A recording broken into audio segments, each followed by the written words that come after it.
Hello, everyone, and welcome to another Daily Muppet. This one will be just a little bit different than the usual ones that I've been doing. Back from the trip to Las Vegas, which was a bit more difficult, the getting back part, than I expected it to be. Got 3 flights canceled the day of leaving on Monday, and at 7 o'clock in the evening after the 3rd flight was canceled, with no other ones set for another almost 24 hours. We said, all right, let's just drive home. That's about 800 miles. So for people in outside the US, that would seem a bit intense, but it's not quite that unusual. For here, I've done this drive a couple of times, but got through it. Had to stay up, drive all night, get there. Had work yesterday and a lot of stuff to do. So we're here, gotten some sleep, caught up on things, and wanted to share a few things with you first, just briefly. Obviously, it was a real interesting weekend for us as a community, Muppetiers, and for myself, getting to participate in things that for the first time, and it was really cool. It was a really fantastic experience. It's really fantastic that United have opened up to allow for a lot more of this, because this would not have happened some years ago, and now it has. And the hope is that we can do some more of this for the future. Starting out, which I did not know ahead of time when I was looking and getting into the media accreditation, was that there would be on Saturday a press conference, but only for North American media, and it was a Zoom call basically. Not TeamViewer, but Zoom. And it would, and so we would do that first. And so first, I just want to play that section as I got to ask Erik Ten Hag a question and get an answer from him in case you missed it. So here that is. We've got James Rhodes as well. Yeah, hi Erik. Good to Hi. speak with you. Hi. I wanted to find out, with a bit more of the earlier transfers this summer and some reports now that you might be getting that striker you've been looking for, do you feel better equipped than at the start last summer to kind of implement the way you want to play? And is that the main focus of these preseason games for you? I think the big difference is, in reference to last year, is now we have a foundation with this squad. We built that foundation in last season. And so the squad, the way of play, and now we have to find the right players to fit in and who can help to raise the bar. And I think we succeeded that with Andre Onana, we succeeded with Mason Mount, and now we are looking for a striker. Thank you. So yeah, then through the week, through the next day, had this convention in the morning, Annie Mitten, a bunch of legends there. I met a good number of people, 15, 20 people from the community, which was cool. Walked over to this stadium. I'll talk about that in a minute. The stadium was incredible, really, an amazing brand new stadium, and obviously would be something envious for United fans, which I spoke to quite a number of people there who are like, wow, this is what we need.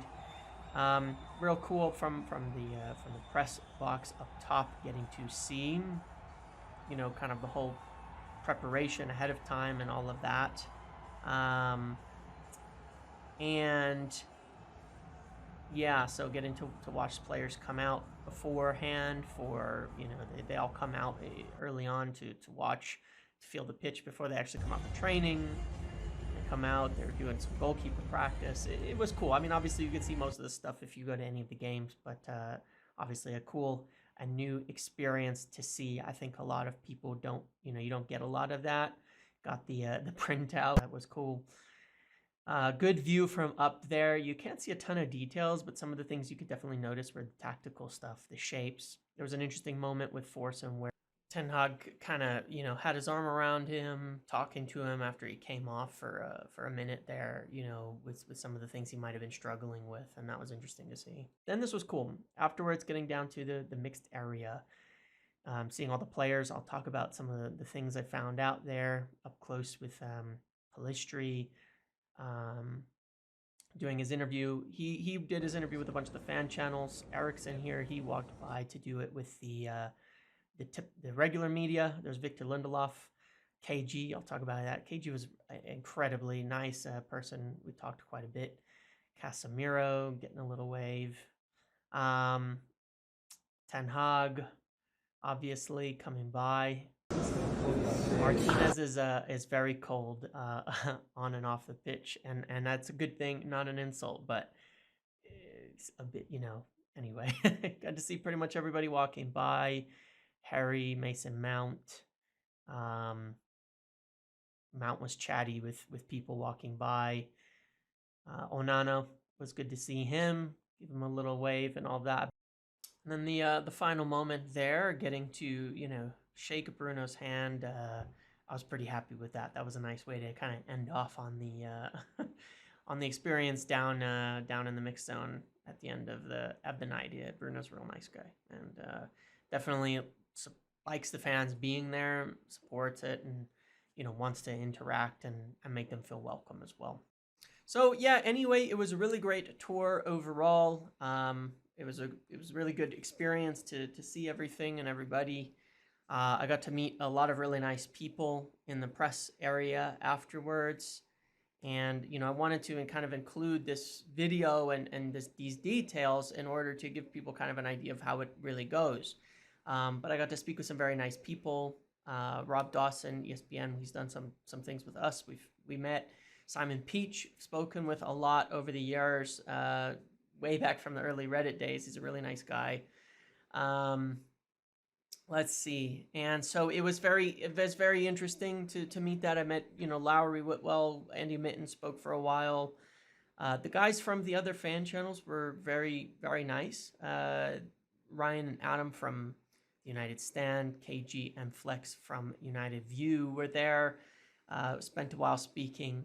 KG is a very, very nice and friendly, but they're all extremely warm and opening and welcoming for, me to be there, to come in, and kind of take part in everything in the media area and all of that. It was a lot of fun. And so, in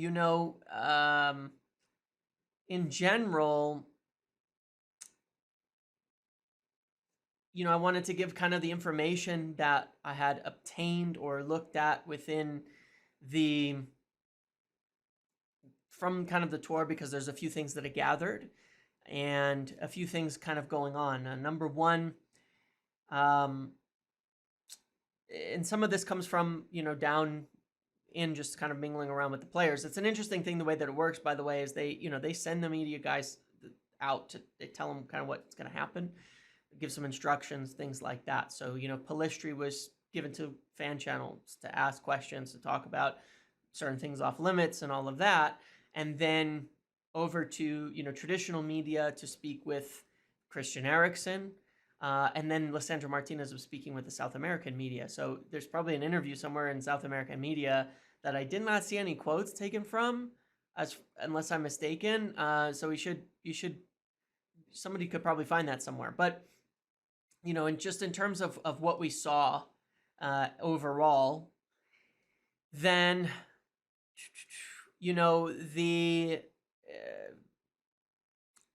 here's a few things. Number one, Facundo Palistri, I thought he was really bright, and speaking with some other people, they thought he was really good. He was excellent on, the tour overall, and really good even in this game. But unfortunately, the situation as it stands here, it seems to be that he will be leaving likely. And it could be on loan, it could be permanently. United want to extend his contract and loan him. Erik ten Hag has recommended him to FC Twente. He's also recommended to the coach at FC Twente to bring him in. And somewhere you can kind of see it, thinks he'll play, kind of control the outcome and all of that. But on Palestri's side, his family, agent, etc., are pretty unhappy with the situation as a whole and do not think that. So it's kind of up for debate right now. But at the moment, I don't think there's really very much chance of him staying unless there's a change of mind. His likely leaving could be on loan, it could be permanently. It's really up to them, and that's why that decision hasn't been made yet, because there's options for a loan and there's options for permanent, and There's still a lot of discussions over his future, but they really want to play. They're not super happy with how things have gone in general overall. Other things, that I would say, um, Ahmad, uh, his injury doesn't look great in terms of walking and all that. He was limping pretty heavily, walking very slow. So I don't know what the situation is there, but he's probably going to be out for a bit of time, um, resolving that. And I don't know if that was tied to the same issue that he thought it was, or if it's something different, but it looks pretty bad at the moment. I don't know if it's strained or something like that.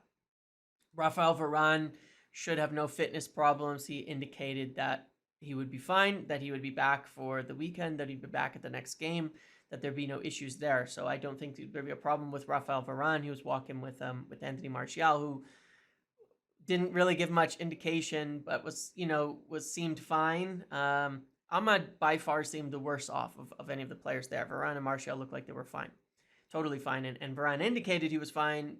Anthony Martial didn't really indicate much of anything, unfortunately. So I don't know the situation with that. The other thing, a couple other things that I certainly gathered were, number one, there's going to be certainly a bit of a shakeup still to come on the goalkeeper side of things, with Dean Henderson's moving closer to an exit now. That is moving closer. Bishop is gone. Kovar could and probably will still go. Tom Heaton is likely to stay at this point in time. And so there's still definitely interest in Suzuki. And so it's going to be, I think, Suzuki or Kovar staying. And I think it's more likely United do sign somebody and Kovar goes as well. But Tom Heaton looks set to stay behind Andre Onana. And that's what's going to happen there. So it's kind of interesting overall, but there's going to be stuff happening on the goalkeeper front. There's definitely still things to come, movement there that is very possible. Other things that I gather, and I kind of got a wind of this the day of the game. Obviously, that's when everything was happening. And then the next day, there were some briefings and things. I think my timings are right on this, with travel and all of that. It was a bit confusing, but Mason Greenwood situation, as I understand it, there's definitely a bit of a feeling like he's going to be back. I think that's where everybody's leaning around. That's kind of the general kind of vibe that I picked up on, is that he's likely to be coming back. But I don't know that is a sure thing. It's just what I picked up on it, and kind of the way I've been leaning. Like I said, I've kind of been feeling the same thing myself, in that I think the decision's been made at this point. And obviously the thing came out saying, it's likely to be announced the decision's likely to be announced before the start of the season. I think he's coming back. This is a tricky one. And so that seems to be the direction that some other people are leaning, but we'll see in the next, we're going to find out soon now, but that's what I believe. That's the direction it seems to be going.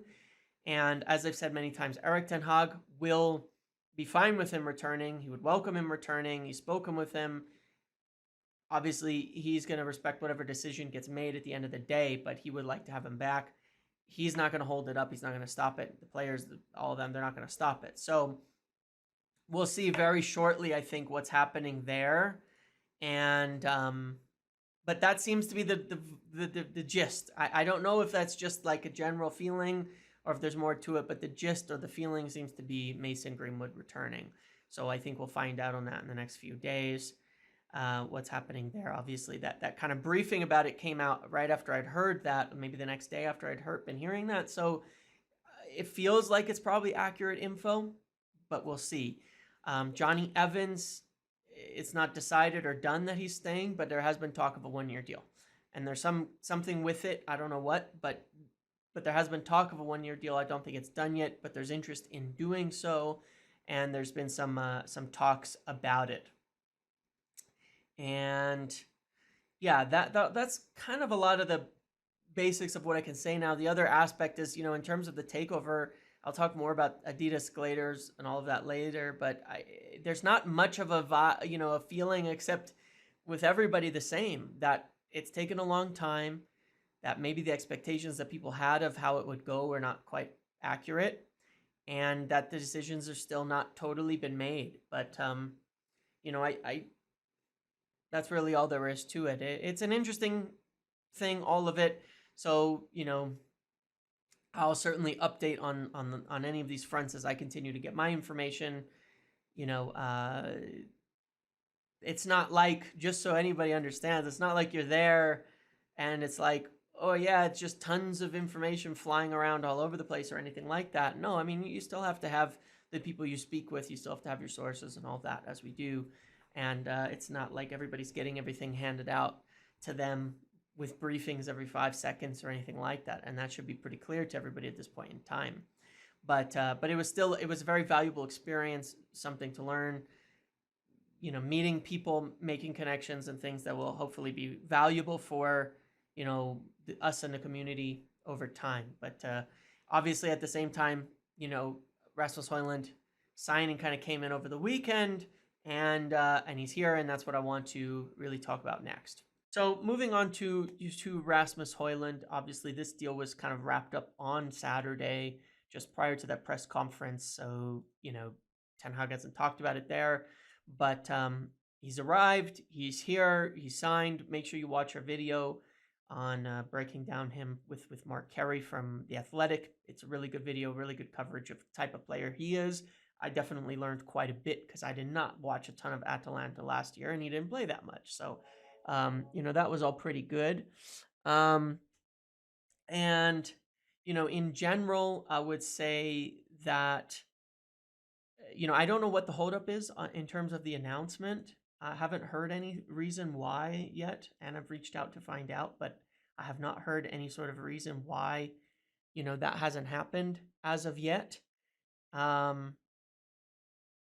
So I don't know. I don't think there's any issues with the deal. I suspect that they may have some prior promotional content things set up for the next few days with the tour, with, obviously the Adidas thing we'll talk about in a minute. And that may be why the announcement couldn't be tomorrow if it's done today. But we'll see. I don't know what the reason is. There's always little complications and things. They're still expecting, and it's still hoping that he'll be able, they don't have like the same deadline that they would for Premier League. So still an expectation that he could and should feature in at least one of the games at the weekend. They really wanted that. I'm trying to find out if he's, even without the announcement, if he's set to join training, set to be a part of it. So if I have an update, I'll put something out on that. But obviously, major signing following Hojlund. There's nothing on, another out-and-out striker coming in or anything like that. There's some talk of another attacker of some sort coming in. Could it end up being just that's Mason Greenwood? I don't know. But there's some talk of that still, of some kind of another attacker coming in. Someone potentially to play off the striker is what I've heard. So, where's the money coming from that? I'm not sure. And if that will happen, but that might be like a surprise late window type thing. But again, let's see what happens with Mason Greenwood and all of that too, and the decision that gets made in the next few days. On Hojlund and Amrabat, very strong link. A lot of people think this will happen. I do as well. But again, as I've said many times, it's not as advanced as it's been made out to be. Romano confirming in some of his things today. It's all good on the personal side. United are very well informed on the deal and, what it would take, what it would cost, things like that. But they have not bid with Fiorentina. They're not talking to them about it yet. They need to wrap this Hojlund thing up fully, and then they need to get some departures in Donny van de Beek, who has some interest, in Fred, who obviously has some interest. They need to even get rid of people like, Erik Bailly, who is not expected to participate in anything with the first team at this point in time. And then they can move for Amrabat, and it's definitely, and then Scott McTominay obviously is a big one in there too. They're evaluating the decisions now back with Kobbie Mainoo's injury, McTominay, what kind of offers come in, and then, they're going to want to line up Amrabat with Mainoo's injury. They're going to need to be sure they have Amrabat before they let McTominay go, essentially, is the way that it is. So it's going to be really timed with these sales, no doubt about that. And those are the main things. I mean, after that, again, like I said, on the goalkeeper front, something's going to happen there, very, very likely. But Otherwise, that's pretty much it. Amrabat and maybe some kind of other attacker. There's some real stuff on that, but we will see. So that's what we're expecting now. Obviously, the other thing that has happened is that United agreed a new deal with Adidas. That's about a £15 million increase, 10 years, £900 million. Obviously, some people are saying, well, look, it's not actually an increase. So,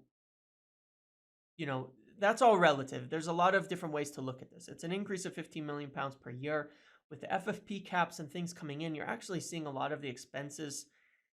I know compared to like general gist of money inflation, it's not much of an increase. It's about the same. But when you look at football, with the FFP and caps coming in, you'll likely see a bit of a flattening and maybe even a slight decrease on wages and fees and agent fees getting capped, transfer fees, etc.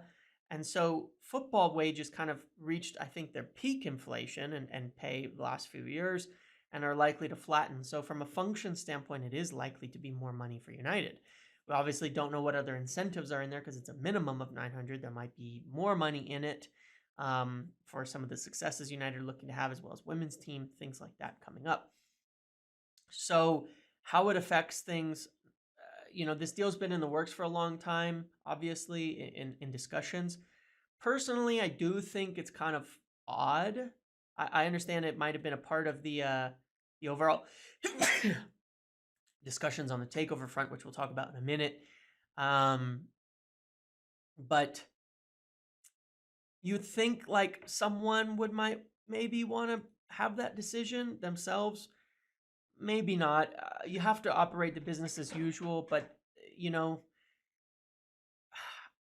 I can't totally write it off. And obviously, this is really more a part of the talk about the Glazers. Obviously, we're getting some different kind of stories going and things like that about things on pause and this and that and all that. And it's not really that, but it is a matter of the indecision and the inability to agree on what to do. And the concern is the longer it's gone on, money from Adidas, money from the tour, money from Champions League coming, healthy outlooks on a lot of things, that it's not as pressing a decision to them, and they still haven't totally agreed on what to do. And it still comes down to that at the end of the day. And I am concerned that the longer it goes on and that it continues to go on and with the delays, that they might decide to kick the can down the road and keep pushing. They might decide that. And when you see stories like it's paused, which maybe it's true, maybe it's not, but when you also see stories of, today from Keegan, like they're talking with multiple parties still, and I understand in the past it felt partial investments not really on the table, but the concern is the longer it goes on and the healthier the outlooks get financially, could that start to be on the table? Could they start to work with someone like Apollo, Aries, Elliott Group, where they sell off a portion of shares, they get a foot in the door, and they give them favorable terms on a loan for a stadium? Obviously, that's the worst case scenario from most fans' perspective, and I agree, because these things have to happen. The stadium has to happen. It has to be updated. It has to be like what you're able to do with stadiums like that's done, like the stadium in Vegas and obviously many of the other football stadiums that are being done. It's not just that the stadium itself needs to be so much better for fans and for performance and all that, but even from a business standpoint, the potential for revenue and events and things like that is huge. And so these things have to be done. But, a lot of the impression I still get is that it's just the decision hasn't been made, and these things are going to take this could take quite a bit more time, unfortunately. And, I don't think there's anything necessarily imminent in the slightest on this process. And that seems to be kind of the general feeling about everything at the moment, is that it may not, there's really no determined outlook. And anybody saying that there is a determined outcome is just, at the moment, misinformed. And my information has continued to be from where I get it and from Ineos' side as well, is that it's an ongoing process. And they're not out the race. It's not a guaranteed. It's not done. It's an ongoing process. But that big thing that I have been getting the gist of is that Joel and Avram have kind of dug their heels in on wanting to stay. That's how they feel. Now, can money change that? Of course. Could a big bid come in and increased bid come in and change that? Of course. But it's the disagreement between all of them, or the deal would be done by now, right? And that continues to go on. And it's obviously it's totally different to the Chelsea sale. But after the season gets going, hopefully there will be updates. But I really don't expect much. Now, there's obviously some rumors about something coming this week, some kind of statement, some kind of clarification, something happening. These kind of floated all around Twitter and elsewhere, and not much of anything except the Adidas deal, a couple of articles, no real clarification otherwise, except update. There's no update. Things are just ongoing and talking, and no determined outcome at the moment. And that really that was the same. I wish there was more exciting things to say on this right now. I wish I could have something better to share, but I don't.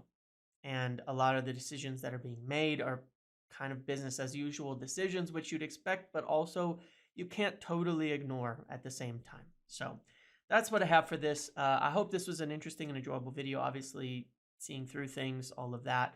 The video on Hojlund, I'll update everybody if I hear anything on terms of why not the announcement now, if there's anything to be worried about. I don't think so. And of course, if he should expect to play. Again, in case you missed this on the weekend, the weekend's games are expected to be the teams going together, not split up like Wrexham.